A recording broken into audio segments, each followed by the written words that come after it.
What's up everyone, I'm CallumOnToast, and in today's video I'm going to be showcasing some battles in the Jungle Cup using a couple of buff Pokemon that were requested in my recent video, Heracross and Pheromosa, both of which of course are bug and fighting type Pokemon, with Heracross gaining access to both Fury Cutter and Rock Tomb this season, and Pheromosa having low kick. Now right away I'm going to tell you this team sucked, and specifically Pheromosa seriously sucked. Now if you didn't know, Pheromosa has the second highest attack stat of any Pokemon in the Open Great League, with only Attack Form Deoxys beating it. Its attack stat is so high that PvPoke doesn't even give it a ranking because its stat product is just honestly so comically low. So it's probably not that surprising that it didn't perform well. That being said, after the Bug Bite buff a few seasons ago, this did actually make this Pokemon somewhat usable in certain limited metas, as you could deal so much fast move pressure that in the closing scenario you could often one shield and farm something all the way down and then nuke the next Pokemon with a close combat. With low kick, however, whilst yes it generates energy much faster than Bug Bite, you hardly deal any fast move pressure for a Pokemon with a 186 plus attack stat,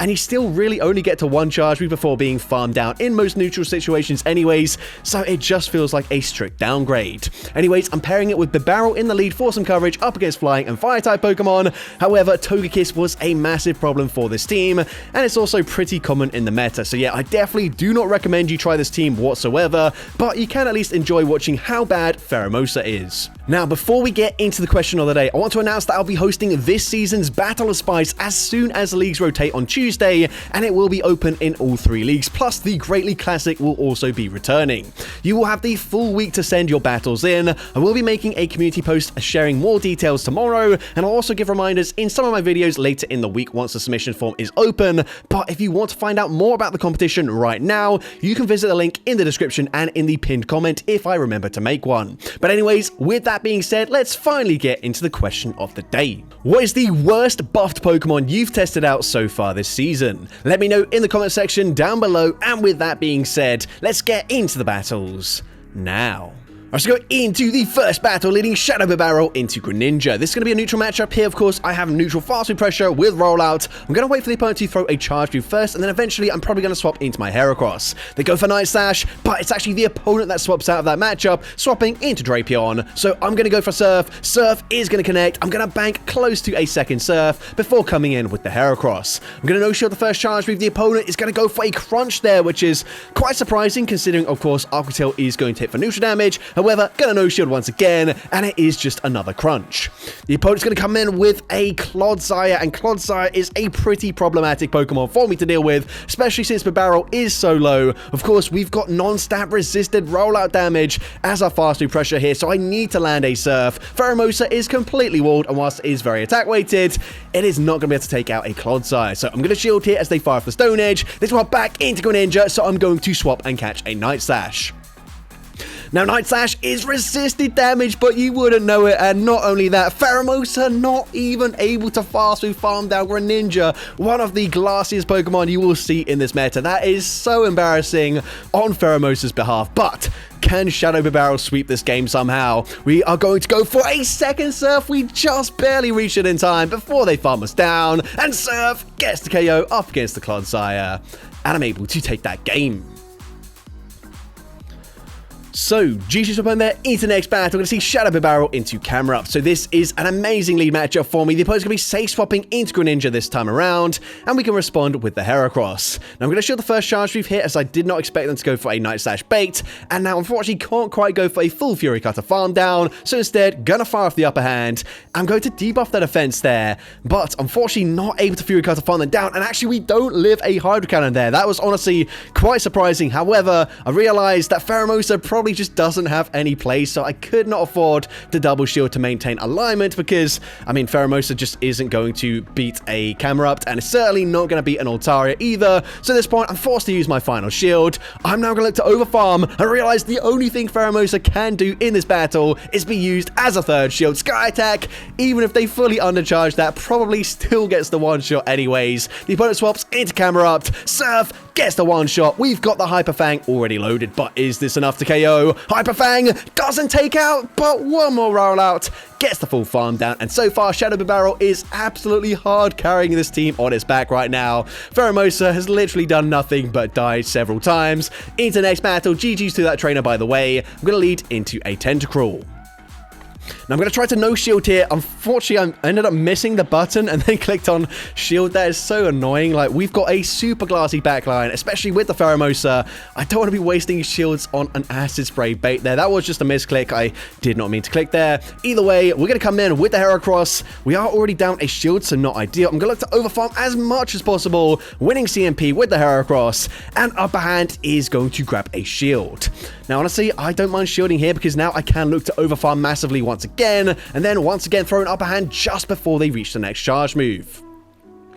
Are they going to double shield here? Nope, they are going to let that go through. They come back in with the Tentacruel, but Heracross able to reach a last second upper hand. Upper hand gets the KO there, but their final Pokemon is a Licky Licky. Now, if I still had a shield in play, I'd feel a lot more comfortable, but still, even then, you see low kick super effective from Pheromosa, hardly dealing any damage at all. Now, I am able to catch a Shadow Ball onto Bibarel, however, that unfortunately puts me into range, but they can perfectly farm down me with the rollouts and come out with another charge move loaded, and of course, Pheromosa is insanely attack weighted, Shadow Ball, non-stab, still gets the KO from the Licky Licky, and unfortunately, I do lose that game. But GG's opponent there into the next battle. Going to see a Piloswine in the lead. So this is a fine matchup for the Shadow Bibarel. The opponent is going to swap out of that matchup and into a Fortress. I'm just going to bank all of that energy and come in with my Heracross. Of course, I am going to resist the Bug Bite damage being a fighting type Pokemon. And even Rock Tomb is only going to hit for neutral damage, as of course, Bug and Fighting kind of cancel out the weakness and the resistance there. But anyways, I'm going to go for another upper hand here. Upper hand should get the KO despite being debuffed, and the opponent is just going to no shield. They're going to come in with a Waterfall Shadow Gyarados, which is pretty interesting. Maybe something I might take a look at later this season. But either way, I'm going to fire off a Hyper Fang. Hyper Fang guarantees the shield there, or honestly, probably the KO, as it is a pretty decent move on the Shadow Bibarel. The opponent's going to swap back into Piloswine, but this is not enough energy for a Stone Edge, so I no shield, and now I can actually farm up to back-to-back Surfs. Surf should either grab the final shield, or it should just straight up KO. It does get the KO, and now this is, well, probably going to grab the final shield, in which case, of course, Waterfall gets the farm down. Honestly, it looks like they are very close to Waterfall farming down the Pheromosa as well, but we're just barely hanging on there, going for the close combat. Close combat gets the KO despite being resisted, and Pheromosa actually doing something in the battle, however, it still didn't look particularly good. But anyways, into next battle, GG's to that trainer, by the way, and we're going to see a Togekiss in the lead. Now, even in the lead where we want to see it, they're still going to outpace me to an Aura Sphere, so I'm going to be forced to go down a shield, and now they swap into a Water Gun Quagsire. Water Gun Quagsire is a little bit awkward for me just because, of course, Heracross usually would be resisting the fast food pressure if they're on Mud Shot, whereas I stay in with the Bibarel, and even though we were resisting the fast food pressure, we are still in the yellow health range already. That kind of forces me to go straight for an upper hand, otherwise they will reach another Arquitel, and we do get the KO there, but of course they can just come back in with the Togekiss, and they actually get 4 pecks to get the full farm down. That is really not ideal, as of course they are now just 1 away from the next charge move. I do have the Surf already banked, so I will throw straight away. Surf is going to be shielded, but now the opponent, if they want to, they can outpace me to back-to-back charge moves, so not ideal for us. Actually, no, never mind, they can't outpace me, but they do still have a shield, so if they shield, it's already game over. They no shield, but they've got a Shadow Camerupt in the back. 2 Incinerates is all it takes to take out a Pheromosa from full health, and then of course they come out with a charge move. Scorching Sands easily takes out Bibarel from that range, and unfortunately I do lose that game. So, GG's opponent there is the next battle. We're going to see Dunsparce in the lead. So the opponent's actually going to swap out into Gourgeist, and I don't have a great response here. Gourgeist is a bit of a tricky core breaker. However, they're not throwing straight away, so that does allow me to reach a Rock Tomb. Rock Tomb also going to debuff their attack stat, and these are non-stab Incinerates, meaning I get to another upper hand. They get so greedy, trying to go for a full farm down, and that is huge for me, because now we are just 1 rollout away from the Surf, which means I can win CMP, force the CMP tie here, and even though they had so much energy, over 100, which of course isn't actually possible, so they had 100 energy, but they end up losing 60 of it as they throw the first Seed Bomb and then lose CMP. So anyways, we are going to wait for them to throw. I'm going to swap into Pheromosa, and now I will use my final shield, as of course even a Rock Slide here is pretty much going to get the one-shot. Their final Pokemon is going to be a Tentacruel, and here I make a mistake. Honestly, I should just go for a lunge and then a close combat. However, just in case the opponent ended up throwing on CMP there, I wanted to guarantee that we did big damage to put them into range where a single Surf KOs, and now I should outpace the Dunsparce. I'm going for Hyper Fang as it will deal more damage. Hyper Fang takes out the Dunsparce. and I'm able to take that game. So, GG's opponent there into the next battle. We're going to see a Pelipper in the lead. So this is definitely where I want to see it. However, it's still not as dominant of a matchup as you might expect because they can outpace me to the charge moves. And whilst, yes, Weather Ball is going to be resisted, they're actually dealing decent damage here with the wing attacks. So here, I'm also going to bait with a Surf. Surf is going to be shielded by the opponent. They can still outpace me to the next charge move. However, I'm hoping the opponent will just let the next move go through. Surf should be enough damage to KO from this range. So please, trainer, just no shield this. The opponent is going to let the Pelipper go down, and now they come in with a Piloswine. So I'm able to reach an upper hand before the opponent throws any charge moves, which means I get the final shield, and I also drop the defense. We're going to no-shield this. The opponent full sends an Avalanche, which gets the KO, but we can now wait out a switch clock. Oh, we're going to come in with the Pheromosa. Of course, low kicks now dealing big damage after, of course, I drop the defense, and here I make a huge mistake. I should just farm up to back-to-back close combats. They don't have that much fast move pressure, whereas now, of course, I'm debuffed. I'm forced to swap out there, and I don't think I'm going to win this game. Luckily for me, I do at least get a tie there, but that was such a winnable game for me, but I don't know why I went for the close combat there. Honestly, I was trying to, like, not use a shield there, but dropping my defense just made it impossible for me, so GG's to our trainer into the next battle. I'm going to see another Dunsparce in the lead. I swap out. I try to catch a drill run onto Heracross. Doesn't work out for me, but the opponent is eventually going to come in with a Togekiss. Now I can reach a Rock Tomb. Rock Tomb actually going to deal decent damage, but of course it did get nerfed in its stats this season, so whilst Heracross learning Rock Tomb is definitely a buff, it doesn't quite put them into range where I can roll up, farm them down there. So I'm actually just going to go straight for Surf. The opponent is going to no shield, so Togekiss, the biggest problem for this team, is now off the field. However, they're going to have a Scrafty in the back, and whilst yes, we've still got two shields here, they've got two Pokemon weak to the fighting typing, we just don't deal much fast move pressure at all with low kick. It is honestly really disappointing. I feel like in order for Pheromosa to work with low kick, it either needs to be a clone of Karate Chop, where of course it's going to generate a lot more energy and we get to lunge in close combat in just 5 fast moves, or it needs to deal a lot more damage, which just isn't going to happen. So at this point, we go for lunge. I'm hoping with the lunge there, I can reach back-to-back serves. However, that is not going to be the case. And actually, the opponent can just shield once, commit to a full farm down. They come out with a Thunder Punch loaded, and up against Pheromosa, despite being debuffed, this easily gets the KO. And unfortunately, I do lose another game.